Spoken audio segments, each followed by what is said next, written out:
సౌర్యని అయితే ట్రాప్ చేసి దాన్ని అక్కడి నుంచి తీసుకెళ్ళిపోవాలని నరసింహ అయితే ప్లాన్ చేస్తూ ఉంటాడు. అలా రిమోట్ కార్తో అలా రిమోట్ ఆపరేట్ చేస్తూ శౌర్యని బయటకు తీసుకెళ్తే ఆ కారు వెనకాతల వెళ్ళేటట్లుగా చేస్తూ ఉంటాడు. ఇక శౌర్య కూడా ఆ కార్ని వెతుక్కుంటూ వెళ్తూ ఉంటుంది. ఇక నరసింహ దాన్ని పట్టుకోవాలని చూస్తూ ఉంటాడు. అదే టైంలో కార్తీక్ వచ్చేసరికి నరసింహ లోపలికి వెళ్ళి దాంగుంటూ ఉంటాడు. ఇక కారు ఎదురుగా వెళ్తూ శౌర్య అయితే కారుని చూసుకోకుండా ఉంటుంది. ఇక కార్తీక్ అయితే కారు ఆపుతూ ఉంటాడు. వీడెప్పుడు కరెక్ట్ టైంకే వచ్చి ఆగుతాడు అని చెప్పి షాక్ అవుతూ ఉంటాడు నరసింహ. ఇక కార్తీక్ అని చెప్పి శౌర్య అయితే ఆ కారు తీసుకుంటూ మాట్లాడుతూ ఉంటుంది. మా అమ్మ నిన్ను కలవడానికే వచ్చిందా అనేది అంటూ ఉంటుంది. ఇక నరసింహ అయితే వాళ్ళని చూసి ఎప్పుడు వీడు అడ్డుపడుతూనే ఉంటాడు, వీళ్ళకి సేమ్ దిల్లా పనిచేస్తున్నట్లుగా ఉన్నాడు వీడు అని చెప్పి చాలా చిరాకు పడుతూ ఉంటాడు. ఇక శౌర్య అయితే కార్తీక్ మా అమ్మ నిన్ను కలవడానికి వచ్చిందని తెలిస్తే నేనే వచ్చేదాన్ని కదా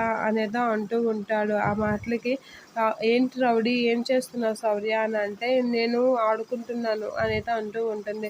మీ అమ్మ నన్ను కలవడానికి రాలేదమ్మా, మీ అమ్మ ఏదో పని మీద వెళ్తే నీకు దారిలో కనిపిస్తే డ్రాప్ చేయడానికి వచ్చాను అనేదో అంటూ ఉంటాడు. ఆ మాటలకి నరసింహ అయితే అందుకేనరా నిన్ను నా పెళ్ళాన్ని చంపాలనుకుంటున్నాను, నాకు ఇద్దరు పెళ్ళాలని దూరం చేసి నా పెళ్ళంతో నువ్వు తిరుగుతున్నావా అని చెప్పి నరసింహ అయితే కోప్పడుతూ ఉంటాడు.